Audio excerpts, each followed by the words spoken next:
Hari Valentine, siapa sih yang nggak tahu? Coklat, bunga, kartu ucapan, udah biasa banget kan ya? Tapi, gimana kalau ternyata ada sudut pandang yang, wah, beda banget. Yang lihat Valentine bukan sebagai hari cinta, tapi justru sebagai sebuah ancaman? Nah, kali ini kita bakal coba bongkar pandangan kritis ini dari sebuah publikasi di Indonesia. Oke, kita langsung masuk aja ke intinya ya. Sumber yang kita bahas ini pandangannya tuh straight to the point banget. Buat mereka, Valentine itu bukan soal kasih sayang. Jauh dari itu. Mereka bilang ini adalah gerbang menuju sesuatu yang mereka sebut virus hedonisme. Virus hedonisme apaan tuh maksudnya?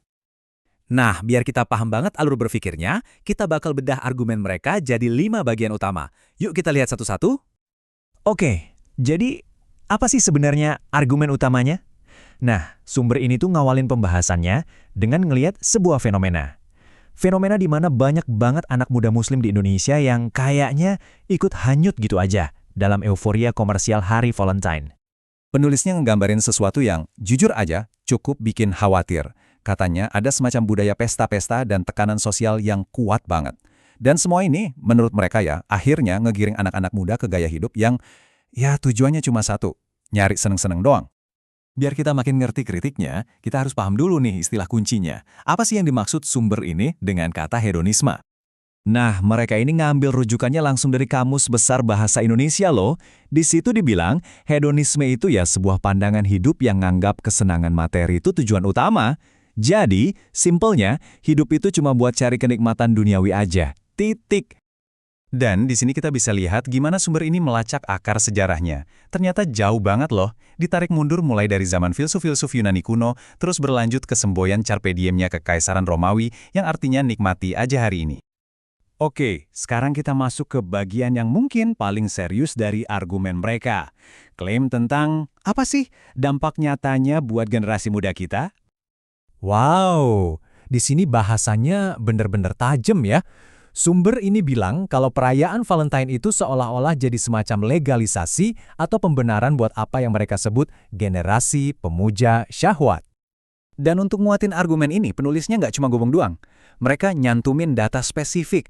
Ada sebuah studi dari tahun 2012 di Surabaya yang mereka kutip, yang nunjukin kalau 20% siswi yang hamil di luar nikah itu ternyata berhubungan intim pas di hari Valentine. Cukup spesifik ya datanya. Jadi, gambaran yang coba dilukiskan di sini adalah potret generasi muda yang seakan-akan terjebak sama ekspektasi hari Valentine. Sampai-sampai, menurut tulisan ini ya, fokus hidup mereka jadi bergeser, jauh dari norma-norma agama dan budaya yang seharusnya mereka pegang. Dan ternyata nggak cuma itu aja. Untuk lebih memperkuat argumennya, artikel ini juga nunjukin fenomena-fenomena sosial lain yang katanya sering terjadi pas dekat-dekat tanggal 14 Februari. Nah, dari kritik sosial, sekarang argumennya pindah haluan nih. Mereka mulai masuk ke ranah sejarah. Tujuannya, buat ngebongkar asal-usul perayaan Valentine, yang mereka klaim sama sekali bukan dari tradisi Islam. Ini dia nih, bisa dibilang ini titik paling penting dari argumen sejarah mereka. Menurut sumber ini, ternyata ada benang merah, ada garis lurus dari sebuah festival pagan Romawi kuno yang namanya Lupercalia, langsung ke hari Valentine yang kita rayain sekarang. Kalau kita lihat dua gambar ini sebelahan, kita jadi bisa ngerti hubungan yang coba dibangun sama sumber ini, yaitu antara ritual pagan Lupercalia dengan sosok Santo Valentine dari tradisi Kristen yang muncul belakangan. Sumber ini ngejelasin proses perubahannya dalam 3 langkah simpel, yang menurut mereka alurnya tuh jelas banget. Tapi ada yang lebih menarik lagi. Sumber ini bahkan mempertanyakan, apa benar sosok Santo Valentine itu nyata secara historis? Soalnya mereka nunjukin kalau legendanya tuh nggak cuma simpang siur, tapi ternyata yang namanya Santo Valentine itu ada beberapa orang. Jadi mana yang benar? Oke, jadi setelah semua argumen sosial dan sejarah tadi dipaparin, publikasi ini akhirnya sampai di bagian kesimpulan. Isinya? Sebuah peringatan keras dan ajakan untuk bertindak. Untuk mengunci argumennya, penulis mengutip sebuah hadis. Nah, menurut interpretasi mereka, makna hadis ini jelas. Kalau kita meniru tradisi suatu kaum, ya kita jadi bagian dari mereka. Dan inilah solusi akhir yang mereka tawarkan.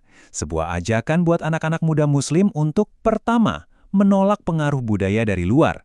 Dan kedua, kembali fokus untuk belajar dan memperdalam ajaran agama mereka sendiri. Jadi, setelah kita sama-sama ngebongkar sudut pandang yang sangat kritis ini, akhirnya kita ditinggalin sama satu pertanyaan yang lebih luas sih.